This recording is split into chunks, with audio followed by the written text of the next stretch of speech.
po ba mga kababayan, may nakita po tayong balita na kung saan eto daw pong legal team ni dating Pangulong Duterte umaapila mga kababayan sa ICC sa desisyon kaugnay ng pansamantalang pagpapalaya daw po dito kay dating Pangulong Duterte. So ngayon sabi po dito, ang source po natin mga kababayan, Inquirer.net, sabi po dito, ayan, naghain ng apila ang legal team ni dating Pangulong Rodrigo Duterte sa International Criminal Court, ICC, upang baligtarin ang desisyon kaugnay ng kahilingan para sa pansamantalang pagpapalaya ng dating Pangulo. Sa isang mensaheng ipinadala sa Inquirer nitong Biyernes ng gabi, sinabi ng abogadong si Nicholas Kaufman, legal counsel ni Duterte, na nagsumiti sila ng apela sa ICC Chamber isang linggo na ang nakakalipas, kung ito ay isang karaniwang korte sa loob ng bansa na may higit sa isang aktibong kaso sa unang yugto ng paglilitis. Naniniwala akong hindi mag-aatubiling palayain ng isang 80 taong gulang na may sakit at mahina na matagal nang hindi nakikita ng publiko sa loob ng mahigit kalahating taon, at kung saan ay may mga walang kapantay na garantiya mula sa Estado, ani po nitong si Kaufman. Ngunit ito ay isang hukuman kung saan malaya ang mga abogado ng civil society na maglabas ng accusation sa social media laban sa mga taga-suporta ng dating Pangulo at tawaging judicial ruling or ruling mga kababayan ang mga argumento ng depensa at magsampa ng walang saysay na petisyon para parusahan ng mga abogado. Umaasa kami na babaligtarin ng appeals chamber ang maling desisyon nito mga kababayan. Bakit nga ba po nagpapasa ng appeal mga kababayan ito pong kampo ni dating Pangulong Duterte? Kasi sa totoo lang mga kababayan, hindi po pinagbigyan ng ICC na makalaya or ma-avail ni dating Pangulong Duterte yung pansamantalang kalayaan or yung interim release. Di ba may mga kumakalat na balita dyan? Ano yung pinapakalat ng mga DD-shit? Nakalaya na daw itong si Digong gamit yung mga dating larawan at video ni dating Pangulong Duterte na kung saan mga naglalakad sa kalsada, mga bumababa ng sasakyan, tapos pinapakalat po nila na nakalaya na itong si dating Pangulong Duterte. So eto nga po yung sinasabi ko sa mga kababayang Pilipino natin na sana huwag niyong paniwalaan yung mga lumalabas na mga video dahil yan po ay pakana ng mga taga-suporta ni dating Pangulong Duterte. At alam niyo mga kababayan, para sa akin in my personal opinion, ang isa rin po sa nakakapagpabigat sa pinagdadaanan ni dating Pangulong Duterte ay walang iba kung hindi yung pinaggagawa ng mga taga-suporta po niya dun sa dahig. At yung pinaggagawa nitong mga kaalyado ni dating Pangulong Duterte na kung saan ipinapakita nila kung gaano kalakas pa rin ang kapangyarihan ng mga Duterte kapag naandun sila sa Davao at kapag nagsasalita yung mga kasamahan po nilang senator. So yan po yung mga dahilan mga kababayan para sa akin kung bakit hindi mapagbigyan ng pansamantalang kalayaan ito pong si dating Pangulong Duterte. Dahil wag na po tayo maglokohan. Kung iisipin nyo mga kababayan, yung sinasabi nilang wala ng kapangyarihan, etong si Digong meron pa rin. Dahil meron pa rin po siya mga kaalyadong senador na talagang bulag na bulag po ang paniniwala po sa kanya. So ngayon mga kababayan, bakit nga ba umiiyak yung mga DD-shit dito po sa naging desisyon ng International Criminal Court? So ngayon pakinggan po natin etong video ni Harry Roque mga kababayan. I-play na po natin. Sang-ayon sa hukuman, hindi dapat desisyon ay mali, hindi po mabuting balita. Meron daw hindi mabuting balita. Sabi dito sa title, eto daw, kulong pa rin si tatay. Tama ba ito? Akala ko ba, sabi ninyo, nakalaya na. May bansa ng handang tumanggap. Bakit ganyan? Well, kakalabas lang po ng desisyon ng ICC Pretrial Chamber kung saan binasura nila ang mosyon ni Tatay Digong para magkaroon ng panandaliang kalayaan o yung tinatawag na interim release. Bilang isang kasapi po ng ICC List Council, isang profesor ng International Law sa UP, sa American University at National University of Singapore, at bilang dating presidente ng Asian Society of International Law, ang aking pananaw po, ang desisyon ay mali, hindi makaturungan, at hindi makatao. Alam niyo, sa totoo lang mga kababayan, ipagpalagay natin, kung iba kayang tao yung naandya dyan at nakakulong, sasabihin kaya ni Harry Roque na mali yung desisyon mga kababayan ng ICC? Eh di ba kung tutusin mga kababayan, nung unang beses natin na nakapartner or napapasok po tayo sa Roman Statute, naging parte tayo ng ICC, di ba unang-una si Harry Roque yung pinakamasaya dahil mapapapanagot daw po yung mga tao na lumalabag sa karapatang pantao ng mga kababayang Pilipino po natin. Ano na ang nangyari sa'yo, Attorney Harry Roque? Porkit nagkaroon ka ng posisyon sa termino ni Digong, yung pananaw mo biglang nagbago? Ngayon, kini-question mo na yung dati mong pinupuna. 'Di ba? Yung dati mong pinagmamalaki, ngayon kini-question mo na naging mali yung desisyon. Eh maliwanag nga mga kababayan na may pinagbabasihan po ang ICC kung bakit hindi po nila binigyan ng pansamantalang kalayaan o pinagkalooban ng pansamantalang kalayaan ito pong si dating Pangulong Duterte. At kabilang na po dyan yung mga naging pahayag ni Sara Duterte, yung mga inasta nitong si Hanelet Abansenya noong mga panahon na inaaresto po itong si Digong. At the same time mga kababayan, ang pinakamatindi pa po dyan ay yung mga pinaggagawa ng mga taga-suporta ni Digong at baka nga mamaya pagka napalaya itong si dating Pangulong Duterte, hindi na po ito maibalik sa International Criminal Court para harapin yung kanya mga dapat harapin doon. So ngayon, anyway, shoutout po kay Kuya Ayi ha. Kay mega love shoutout Kuya Ayi. Sabi dito, Thanksgiving namin dito sa Canada. Share ng konting blessing. Ay, mega love shoutout po sa inyo ha. Thank you po. Para siguro po maintindihan natin ang desisyon, himay-himayin po muna natin kung bakit sang-ayon sa hukuman, hindi ka. dapat mabigyan ng panandaliang kalayaan si Tatay Digong. Ganyan. Unang-una. Ang unang-unang batayan, meron ba raw pong probability na ginawa ni Tatay Digong ang mga paratang labang sa kanya. Ang problema po dito, ang sabi ng hukuman, hindi po nag-address ang kampo ni Tatay Digong dito sa isyong ito. Nako! At naniniwala ang hukuman. Ibig sabihin, parang sinasabi dito ni Harry Roque na hindi inilaban ng kampo ni dating Pangulong Duterte yung issue po na yan. Hindi sinagot at hindi nilinaw kung ano ba yung totoo at hindi nagpakita ng depensa. So parang sinasabi mo, Attorney Harry Roque, hindi nagtrabaho etong si Attorney Kaufman at hindi tinatrabaho etong kaso ni dating Pangulong Duterte. Parang ganon mga kababayan na sinasabi dito ni Attorney Harry Roque kasi hindi daw po nag-address yung team, yung grupo ni dating Pangulong Duterte. So parang ang dating pinapaasa lang ni Attorney Kaufman, ito pong si Sara Duterte, Congressman Paulo Duterte at yung pamilyang Duterte. Kasi di ba, akala ko ba magaling na abogado si Kaufman at kayang palayain agad-agad. Etong si Digong, bakit ang nangyari hanggang ngayon nakakulong pa rin at malabo nang makalaya. Anyway, tuloy pa natin. Na meron pong probability na ginawa nga po ni Tatay Digong yung mga paratang sa kanya na crimes against humanity. At kung naalala nyo, 3 pong charges yan. No? Yan po yung nangyari daw sa Nahihirapan si Roque magsalita. Kita nyo mga kababayan, paiyak na. Kasi wala, ibigo sila. Davao, nung siya ay mayor, yung mga target killing, yung siya ay presidente na, at yung mga patayan na naganap dahil di umano sa war on drugs. Ang pangalawang batayan, ang pinaka-kontrobersyal. Itong issue na meron bang probability na tatakas si Tatay Digong kung siya ay binigyan ng panandaliang kalayaan or interim release. Okay mga kababayan, tanungin ko kayo. Eto ha, kayo na lang, tatanungin ko. Sa tingin nyo ba may probability mga kababayan na pagka pinagkalooban ng pansamantalang kalayaan itong si dating Pangulong Duterte, may chance kaya po ito na tumakas? Eto, press 1 kung oo yung sagot ninyo, press 2 kung hindi. Ayan mga kababayan, press 1 kung oo yung sagot ninyo, press 2 kung hindi. Kung may chance na makatakas si dating Pangulong Duterte kung sakaling payagan nito, pagkalooban nito ng interim release. So comment below mga kababayan ha. Bakit kontrobersyal? Dito ko po tingin, nagkamali ang hukuman. Mali daw. Ano pong basihan ng pagsabi ng hukuman na merong probability na siya itatakas? Maraming basihan mga kababayan. Unang-una, anak niya, vice-presidente.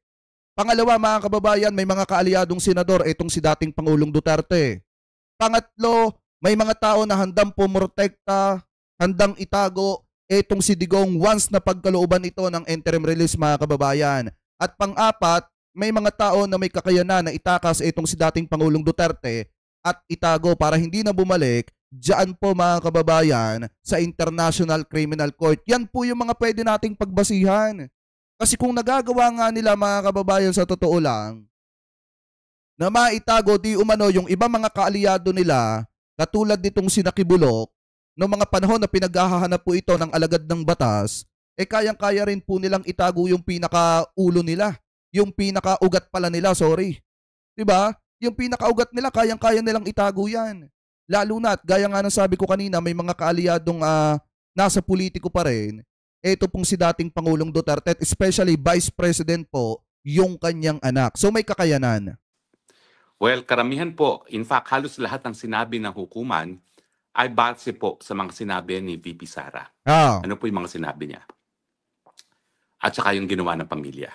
Well, nung inaresto raw si Tatay Digong, violent raw na nag-release ang kanyang mga kaanak. Siguro ito yung nakita nilang paninigaw ni Hanilet doon sa Villamor. No?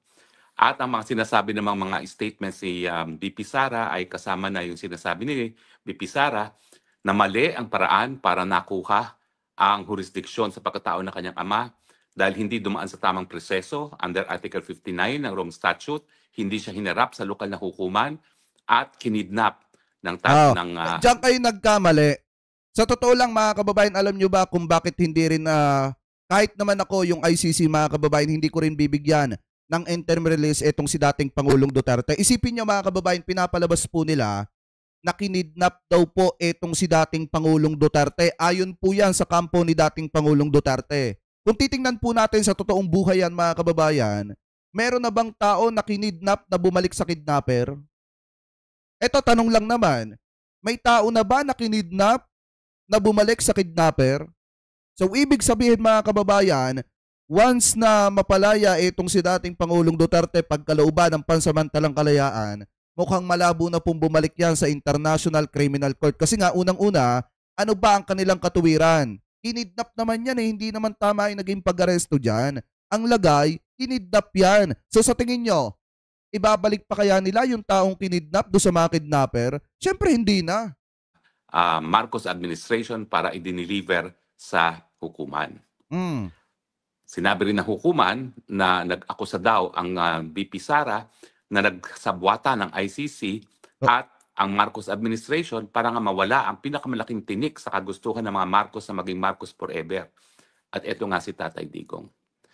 At binanggit pa na nung minsan sa labas po ng hukuman, nagsalita si VP Sara na siguro dapat itakas na lang natin si Tatay Digong sa kulungan. Diba? Si Sara kasi nagpahamak. Alam mo, Attorney Harry Roque, kung matinukang abogado, pasensya ha, dapat pagsabihan mo si Sara Duterte na minsan ipreno-preno yung bibig. Kasi sa sobrang palingkera po niya, di umano, nakakalimutan niya yun na yung tatay niya may hinaharap na kaso. At yung mga magiging pahayag po nila ay makakaapekto po sa kaso ng kanyang tatay. Katulad na lamang ng mga tiradahan mga kababayan ni Sara Duterte o yung mga salitaan po niya na itakas na lamang yung kanyang tatay. Kung ikaw nga naman yung hukuman, maririnig mo yon, papayag ka pa ba na palabasin yung tao tatakas na pala? Kaya nga dyan sa mga salitaan ganyan mga kababayan, mukhang malabo na mapalabas itong si dating Pangulong Duterte. Maniwala kayo. Malabo po talaga na makalaya po yan o pagkalooban ng pansamantalang kalayaan lalo na at nagbitiw ng salita itong si Sara Duterte na itatakas yung kanyang ama. Himay-himahin po natin kung bakit hindi sapat ito mga bagay-bagay nito bilang basihan na meron daw probability na tatakas si Tatay Digong. Meron talaga. Ang unang-una yung mga nangyari sa Villamor. Hindi ba natural na reaksyon yan ng pamilya na hinihingan mo ng warrant of arrest, wala naman sila mapakitang warrant of arrest? Bakit naman sasama si Tatay Digong sa kanila na voluntarily kung wala naman silang mapapakita ng warrant of arrest? Binasa nga yung warrant of arrest kay Digong Diba alam niyo mga kababayan ganito diba may kumalat na video nung inaresto itong si dating Pangulong Duterte? Yung sabi ni dating Pangulong Duterte kay Hanilet Abansay niya na umuwi ka na. Umuwi na kayo, isama mo na yung bata. May warrant of arrest. Nakita ko na. Nabasa ko na, may warrant of arrest nga. Hindi nyo, napanood nyo ba yan mga kababayan? Di ba napanood nyo yon? Nung bumubulong si dating Pangulong Duterte kay Hanilet Abansay niya na pinapauwi na, isama na daw yung mga bata. Kasi nga, may warrant of arrest daw. Eh alam nga ni dating Pangulong Duterte na may warrant of arrest. Alam mo, Atty. Harry Roque, napakasinungaling mo. Diba? Napakasinungaling mga kababayan nitong si Atty. Harry Roque. Kasi biruin nyo nung inaaresto si dating Pangulong Duterte, may video po yon na bumubulong si dating Pangulong Duterte kay Miss Hanelit Abansenya at sinasabi mga kababayan na umuwi ka na. Isama mo yung mga bata, may warrant of arrest nga. Nakita niya na. Tsaka binasa din naman mga kababayan ni General Torre dito po kay dating Pangulong Duterte mga kababayan yung nilalaman nung warrant of arrest at kung bakit po siya inaaresto. At yan po ay alam ni dating Pangulong Duterte, lalo na at siya po ay abogado, mga kababayan. At saka ang isa pa, kung walang warrant of arrest, sa tingin niyo sasama si Digong ng ganon-ganon? Hindi. Kasi abogado nga yan, naging presidente pa. Abogado na magaling daw magtanim ng ebidensya. Sa tingin niyo yung abogado na ganon, hindi ko naman po nilalahat. Eh mapapasama pag walang arrest warrant? Siyempre hindi. Kaya may arrest warrant po yan. At yan naman po ay naisa publiko. At nakita naman natin na dahil sa konteksto na nangyari doon sa pag-aaresto niya, na bigla na lang siya hinarang habang siya ipabalik sa Hong Kong, sapilitang sinakay sa eroplano, natural, magkakaroon ng emotional reaction yung mga tunay na May sapilitan bang tawag doon na pinatulog nga muna siya? May sapilitan ba't tinawag doon na pinatulog muna siya? Diba? Tapos nagdrama-drama pa nga sila na kunyari may oxygen pero hindi naman nakasaksak dun sa mismong oxygen. Diba mga kababayan? May pangaharas ba na ganun? May pagmamadali ba na ganun? May sapilitan ba na ganun? Diba wala? Mahal kay Tatay Digong, kasama ng kanyang kapamilya. At noong mga panahon na yon, ang mga tanging kapamilya niya ay si Ma'am Hanelet at saka si Kitty Duterte. Sinungaling talaga to, no? Minamasama ba nila na ganun ang reaksyon ng common law partner ni Tatay Digong? Eh ang katotohanan naman po, talagang wala namang basihan yung pag-aaresto. Dahil ang katotohanan po niyan, sabi dito, hapon na nga naisakay. Hindi po, gabi na isakay. Si dating Pangulong Duterte, di ba nag-iiyakan pa nga itong sina Jasmine Egan? Eh, gabi po na isakay si dating Pangulong Duterte. Si Justice Ascona nang nagsabi, yung warrant of arrest sa ICC na hindi naman ang pinakita kay Tatay Digong nung panahon na siya inaresto, dapat dumaan muna sa Regional Trial Court nang ma-asserte na ang personalidad na inaaresto ay yung siyang hinahanap ng ICC at dapat masigurado rin yung kanyang karapatan pang tao ay narespeto. At alam mo, Atty. Harry Roque, kung pwede lang tayong magdebate, hahayaan kita magsalita na magsalita. Hahayaan kita magsalita na magsalita kasi yan yung ikasasablay mo. Abogado ka pa man din. Pasintabi po hindi ko po nilalahat. Pero kung titingnan nyo mga kababayan, sinabi niya sapilitan. May sapilitan ba na pinatulog muna? Tapos hinayaan muna na gumawa ng eksena, drama na kunyari may oxygen pero hindi naman nakatambang dun sa ano? Diba? Hindi naman nakakabit yung oxygen doon sa mismong oxygen tank. Pakitama na lamang po ko ha. Ngayon, kung titingnan nyo pa mga kababayan, di ba ang dami pang cheche boreche, bago na isakay sa sasakyan mga kababayan, sa eroplano, ito pong si dating Pangulong Duterte. Kasi nga, inabot nga ng gabi pa yun bago po siya na isakay papuntang Dahig. Masiguro na walang paglabag sa soberenya ng Pilipinas. At dahil hindi nga po dumaan ito sa tamang proseso, ergo, yan ay kidnapping. Unlawful detention in PAC sa ating lokal na batas. Dahil ito ay kidnapping na ginawa ng mga taong gobyerno. At sa katunayan, nakabinbin ngayon ang kaso dahil dyan sa ombudsman. Laban kay Torre, kay Justice Now Ombudsman Remulla at lahat po ng tao na mayroong papel sa tinutukoy mo yung kaso ni Amy. Yung kaso ni Amy para pigilan yung pagiging ombudsman ni Secretary Boying. Ano ba nangyari? Sino ba nakaupo ngayon mga kababayan sa ombudsman? Di ba si Secretary Boying na? Kikidnap kay Tatay Digong. So, wag dapat minasama ng hukuman ang isang bagay na illegal na nangyari sa Pilipinas. Kidnapping or unlawful detention po talaga nangyari kay Tatay Digong dahil hindi siya dumaan sa tamang proseso sang-ayon sa Article 59 ng Rome Statute. Hindi siya dumaan sa Regional Trial Court. At sa katunayan, yung pinababayaran nga po ni E.S. Medaldea ang kanyang medical bills dito sa hukuman, ang sabi pa ng ICC, hindi namin nababayaran yan dahil hindi naman kami ang nagpadala o kumuha Ah, ng pagkatao ni Tatay Digong at ni E.S. Madaliaga galing Pilipinas. Yan ay voluntaryong ginawa ng Pilipinas. mm. So malinaw po na talagang hindi nasunog ang proseso at tama na tawaging kidnapping ang Bakit mga kababayan sinasabi dito na yun ay voluntaryong ginawa ng Pilipinas? Kasi nga, meron pong arrest warrant, pinadaan po sa Interpol. Ano po ba ang gagawin ng Pilipinas mga kababayan kapag humihingi ng tulong? Ang Interpol, ng kooperasyon, ang Interpol dito po sa ating bansa, dapat po ba nating isnabin? Hindi mga kababayan, ano ang dapat nating gawin? Dapat po tayong makipag-cooperate, dapat po nating gampanan yung obligasyon po natin sa Interpol. Dahil pag hindi po natin ginampanan yung obligasyon po natin, baka malabo na po tayo makahingi ng tulong sa Interpol. Lalo na at may mga nagtatago na ngayon sa ibang bansa katulad po nitong sinasaldi ko na pagdating ng araw ay hahabulin na rin ng Interpol yan. Diba mga kababayan? So ngayon, ang pinupoint po kasi dito, may obligasyon tayo sa Interpol kaya nadala itong si dating Pangulong Duterte doon po sa Dahig. Anyway, tuloy po natin. nangyari kay Tatay Digong.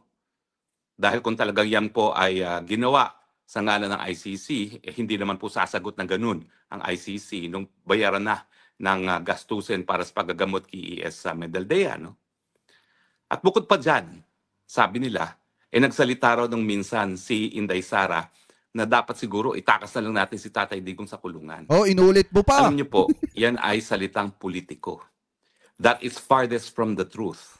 Alam mo, Attorney Harry Roque, kahit pasabihin na yan ay salitang politiko, yan ay salitang pabiro ng Vice Presidente, alam naman po natin ang kapasidad ni Vice President Sara Duterte.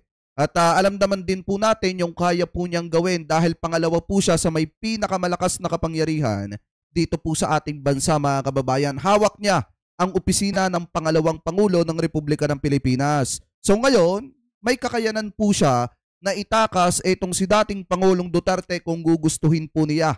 At pwede niyang samantalahin yon once na mapagkalooban ng interim release ito pong si dating Pangulong Duterte. Ano po? Anyway, tuloy po natin. Tatapatin ko po kayo. Ang punot dulo ngayon na hindi namin pagkakasunduan ni Inday Sara Duterte ay dahil siya ay napaka by the book. Ayaw niyang lumabas doon sa nakasaad sa Rome Statute. Kung ano yung nasa Rome Statute, yun ang susundin niya. Kaya nga ayaw mo nang i-considera ang iba pang mga legal na remedyo bukod pa sa Rome Statute dahil nakaharap nga tayo sa No. ICC. Mali yung sinasabi ni Attorney Harry Roque dito. Ang dahilan kung bakit hindi sila nagkakasundo ni Sara Duterte ay dahil gusto niya pong mapabilang sa legal team na hahawak ng kaso ni dating Pangulong Duterte kaso hindi po siya kinuha ni Sara Duterte mga kababayan. Yan po ang totoo dyan. Kaya nga naglabas po siya ng sama ng loob eh. Diba naglabas siya ng sama ng loob? Kasi nga, expected na niya na kukuhanin po siya ng miyembro ng legal team ni dating Pangulong Duterte na magdidepensa dito po kay Digong.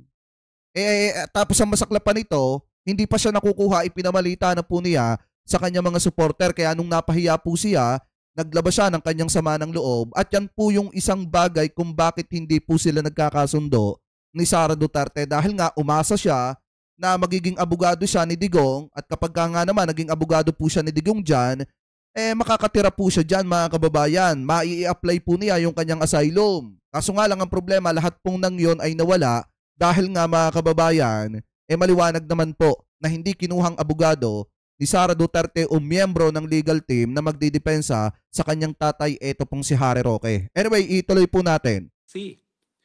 Nako, napakadami na po namin mga usapin tungkol dyan. Napakainit na usapin. Pero Sinungaling din, ako ano? na po magpapatunay na kung gusto talagang ni Inday Sara na itakas si Tatay Digong, dati pa siguro niya ginawa yan. Ang katunayan, napaka-Girl Scout ni Inday Sara Duterte.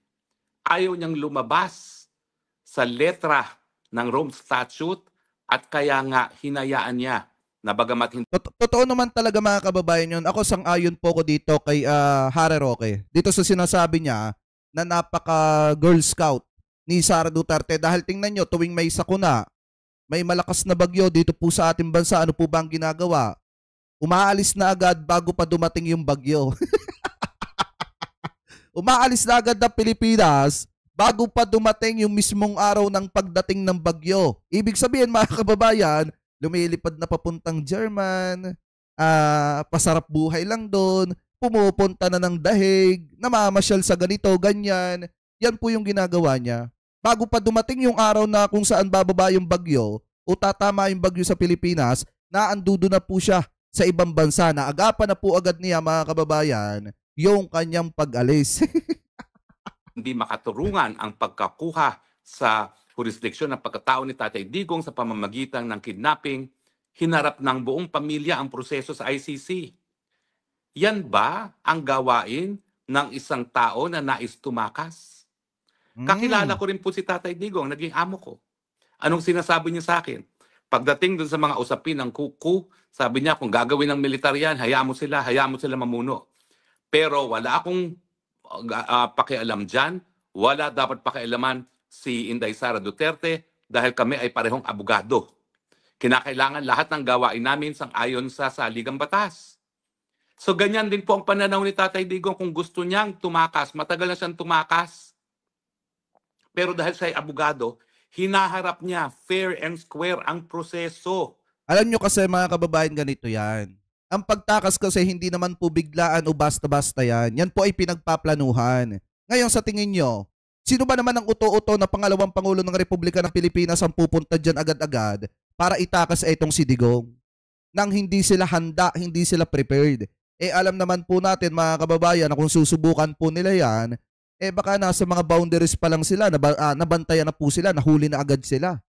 Diba palabas ng Netherlands, baka nahuli agad sila. Ngayon mga kababayan, ano ba ang mas magandang paraan at pagkakataon para maitakas po nila si dating Pangulong Duterte? Una, pagka pinagkalooban ng interim release itong si dating Pangulong Duterte at napapayag nila ang ICC na sa Pilipinas, halimbawa, yung country na tatanggap dito po sa pansamantalang kalayaan ni dating Pangulong Duterte, mas madali sa kanilang gawin yung sinasabi ni Sara Duterte na pagtakas. Kasi pwede nilang bakuran na ito pong si dating Pangulong Duterte para hindi po maaresto. Pwede na po nilang itago. Ngayon, kung sa ibang bansa naman po nila gagawin yan, mas madali pa rin mga kababayan. Diba may kasabihan nga yung mga taga-suporta ni dating Pangulong Duterte na kung saan bansa mapapapunta itong si Digong, doon po sila magtitipon-tipon. Doon po sila mga kababayan maghihintay hanggang sa ito daw pong si Digong ay tuluyang makalaya.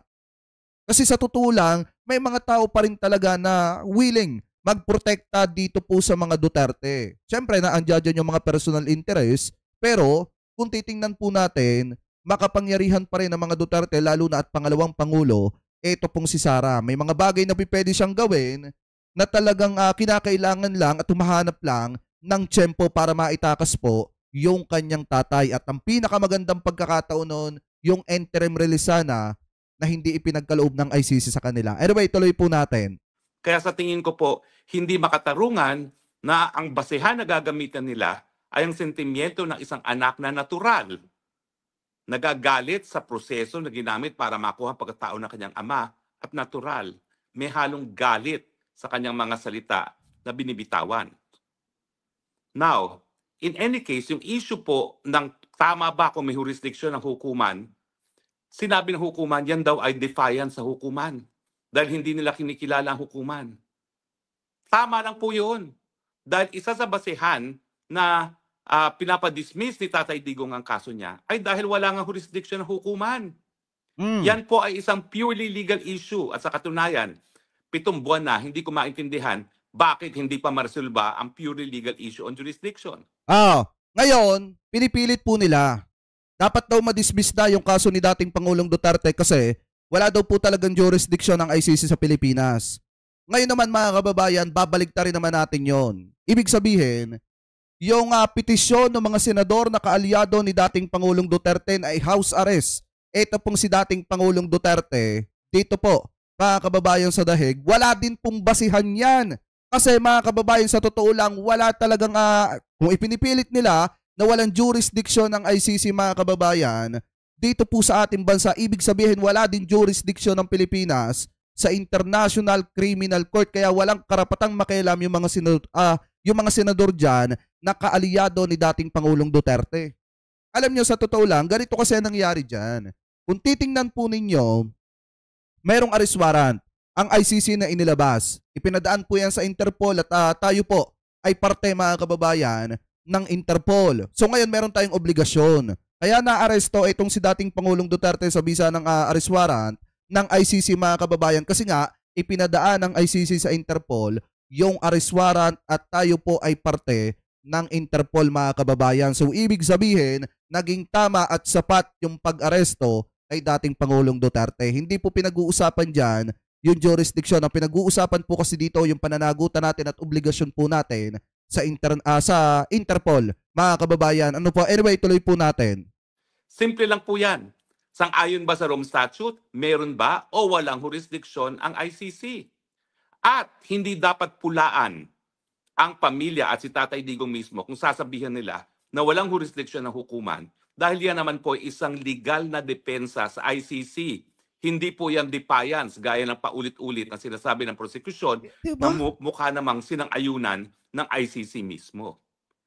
Yan po ay hindi tama dahil yan po isang legal defense, lack of jurisdiction, at dalawa po ang basihan. Bagamat iisa pa lang ang nailalabas ni Tatay Digong sa kanyang mga abogado, yung lack of jurisdiction dahil nga po hindi na miyembro ang Pilipinas ng Rome Statute nang nasimulan ang proseso ng preliminary investigation.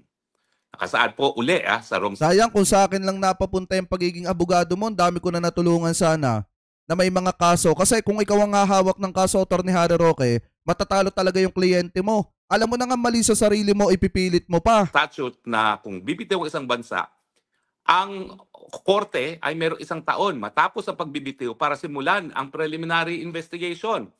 Pero sa pangalawang taon na po nasimulan ang preliminary investigation. So sa kontekstong ito, hindi dapat minasama ng hukuman yung pag-question ng jurisdiction ng sa jurisdiction ng ICC at hindi dapat na pati ang mga sinasabing pabiro ay gagawing katotohanan.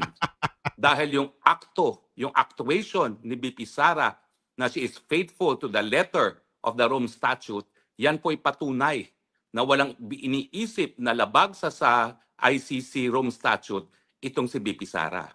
Gaya ni Tatay Digong, abogado rin po si Inday Sara Duterte. Tandaan mo, Atty. Harry Roque, hindi lahat ng abogado alam ang ginagawa. Hindi ko naman po nila lahat. Pero hindi po lahat ng abogado, mga kababayan, alam ang kanilang ginagawa at sinasabi. Parang ikaw, Atty. Harry Roque, hindi mo alam kung ano yung pinagsasasabi mo ngayon. Diba, ipinipilit mo yung mali. Mali na nga yung ginawa ni dating Pangulong Duterte, ipipilit mo pa sa publiko na tama. Tama na nga yung naging pag-aresto kay dating Pangulong Duterte, ipipilit mo naman sa publiko na mali. Diba? Kaya nga, mga kababayan, sa totoo lang, hindi lahat ng, ito pasintabi po dun sa iba, hindi lahat ng abogado, mga kababayan, tama po ang sinasabi. Meron din po mga abogado na nagsasabi pero mali na pala. Ano po yung kanilang sinasabi sa publiko? At kung siya ay magkakaroon ng kahit anong partisipasyon sa pagkatakas ni Tatay Digong, naku po, pwede siyang madisbar sa Pilipinas. At pwede talagang yan ay ma-impeach dahil hindi dapat na winawasto ang isang pagkakamali sa panibago na namang pagkakamali. Kaya nga po ang aking advice na tinawag na crazy scheme ay gamitin ang legal na proseso sa Netherlands para nga po itaguyod ang karapatan ng due process ni Tatay Digong sa harapan ng lokal na hukuman dito sa Netherlands. Dahil Netherlands naman po ang may obligasyon na itaguyod at protektahan ng karapatang pantao ni Tatay Digong habang siya ay nasa teritoryo ng Netherlands. Duda ko nga po, bagamat walang kumpirmasyon na Netherlands ay isang bansa na tumanggap sa kanya kung magkakaroon ng interim release, tingin ko isa po doon ay Netherlands. At ang dahilan nga is alam nila, may pananagutan din sila sa pagkakakidnap kay Tatay Digong dahil siya ay nakakulong sa lupa ng Netherlands, sa kulungan na pinapatakbo ng Netherlands, tinanggap sa Netherlands na walang papel ng mga otoridad sa Netherlands, dinalas gamit ang ambulansyang Netherlands sa ospital na Alam nyo ba, mga kababayan, ito kung matatandaan nyo nung unang araw na na-aresto si dating Pangulong Duterte, tapos 'di ba nagkaroon, mga kababayan, siguro ilang araw yung nakalipas, nagkaroon ng pagsasalita ito pong si Mijaldea. 'Di ba ipinipilit ni Bajaldea dun sa hukuma sa chamber na simple kidnapping. Ano nangyari mga kababayan? 'Di ba nagmukhang katawa-tawa itong si Mijaldea? Kasi nga alam ng mamamayang Pilipino, siguro yung ibang nagpipilit na kidnapping yung ginawa ng nangyari kay dating Pangulong Duterte. Pero yung ibang mga magagaling diyan mag-isip, alam yung tama yung naging proseso. Kaya lang kasi nagiging mali, ipinipilit nga nitong sina Harry Roque na mali. Eh ngayon, kung titingnan nyo, di ba, nagsalita si Mijaldea, simple kidnapping daw yung nangyari kay Digong, nagmukhang katawa-tawa si Mijaldea nun. Tapos ngayon, eto ipinipilit nila, ilang beses ipinilit ni Roque dito, kidnapping daw yung nangyari kay Digong. Alam nyo, sa kakakidnapping ninyo, hindi na ako magtataka kung bakit hindi na makakalabas etong si dating Pangulong Duterte. Attorney Harry Roque, abogado ka. Siguro naman kung gagamitan mo ng common sense yan, yung mga pinagsasasabi mo, alam mo na pagka sa totoong buhay nangyari yan, walang kinidnap na bumabalik sa kidnapper. Kaya sa kakapilit ninyong yan, baka yan yung maging dahilan kung bakit hindi na makalabas si Digong. Takbo ng Dutch government. So tingin ko, yan ang basihan kung bakit tinatanggap nila ang temporary or interim release ni Tatay Digong sa kanilang teritoryo. So napakalaking pagkakamali po yun na yung sinasabi ng nagmamahal na kamag-anak, anak mismo ng Tatay Digong, ang ginawang dahilan kung bakit sinasabi nila na may probability na tatakas si Tatay Digong. Sinasabi pa nila na bilang isang dating presidente at bilang vice president, napakalaki pa rin ang impluensya ni BP Sara. Yan po Malaki ay talaga. dahil hindi nila naintindihan ang politika sa Pilipinas. Hindi ba nila naintindihan na kaya nga wala nang kapangyarihan si Tatay Digong ay dahil pinakulong siya dito sa The Hague?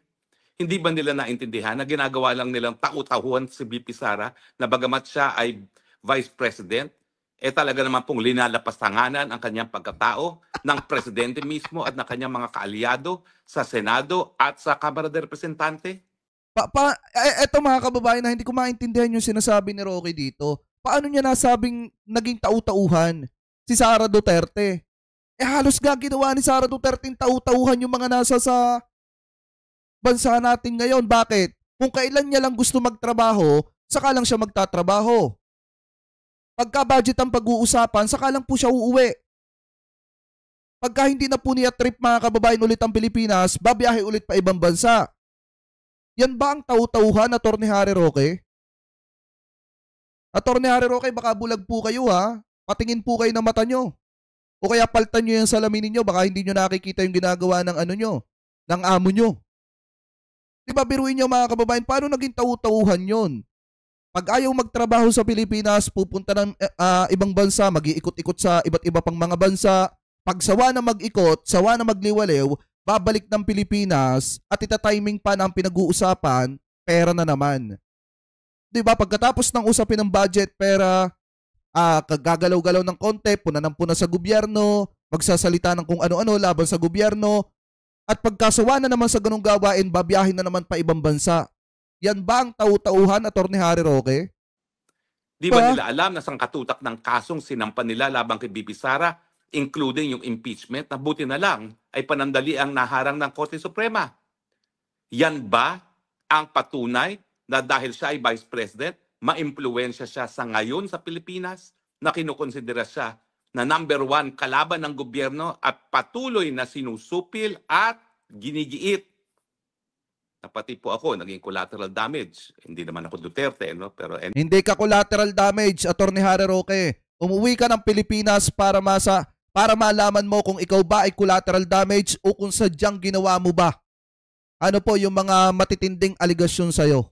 Anyway, tinatanggap ko naman po yan. Dahil ako naman po ay nagdesisyon na paglalaban ko ang tama at ang mga Duterte ay nasa panig ng tama. So mali po yan na dahil lamang sa mga salita ni Vice President BP Sara ay sinasabi nilang may posibilidad ng tumakas.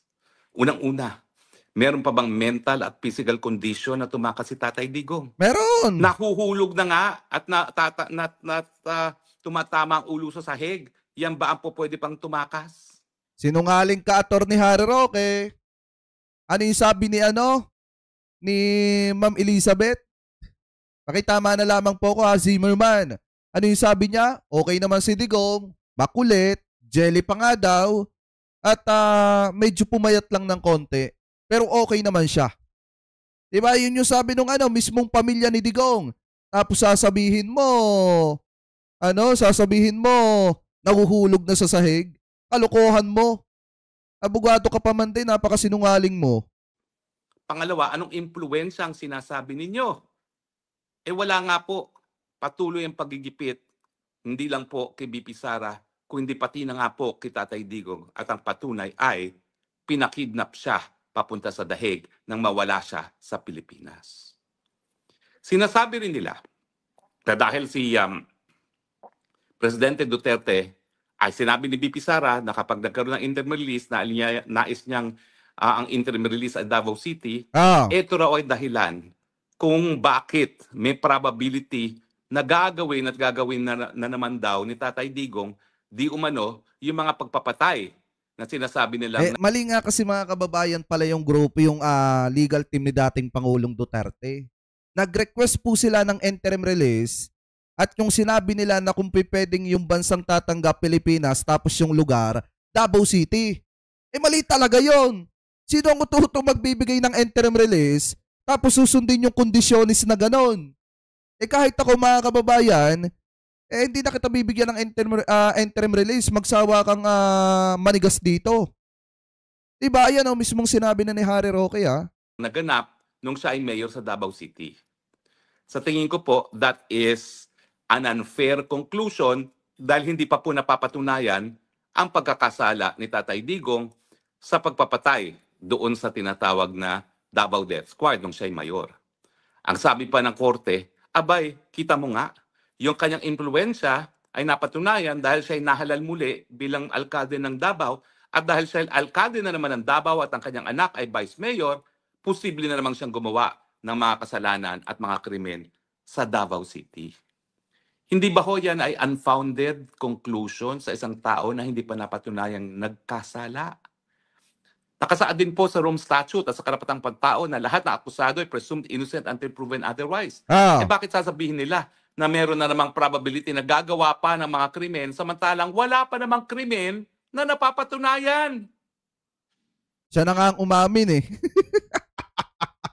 Siya na nga ang umamin Anyway, mga kababayan, siguro cut na natin dito to. Siya na nga ang umamin Si dating Pangulo na nga ang umamin dati na, lalo na doon sa mga hearing ng Senado at saka ng Kongreso, di ba? Nakapagsalita pa nga siya na minsan yung pulis inuudyukan niya yung tao, yung target, inuudyukan nilang manlaban para itumba na lang. Tapos mga kababayan, di ba, nakapublic naman lahat yung mga salita ni dating Pangulong Duterte na kung saan nag-uutos po siya mga kababayan na ipatumba. Kill them all. Yun nga po yung sabi niya mga kababayan. So ngayon, para sa akin mga kababayan, itong mga pinagsasasabi dito ni Atty. Harry Roque, bagamat bugso ng damdamin to, pero marami dito kasinungalingan. Dahil maliwanag naman na kahit saan pa nating daaning butas ng kung ano naman butas yan, mapapansin nyo naman talaga mga kababayan na si Sara Duterte, pangalawang Pangulo ng Republika ng Pilipinas, may kakayanan para itago at protektahan yung kanyang tatay. So kung pagkakalooban ng interim release yan, may kakayanan din si Sara Duterte na itakas yung kanyang tatay mga kababayan.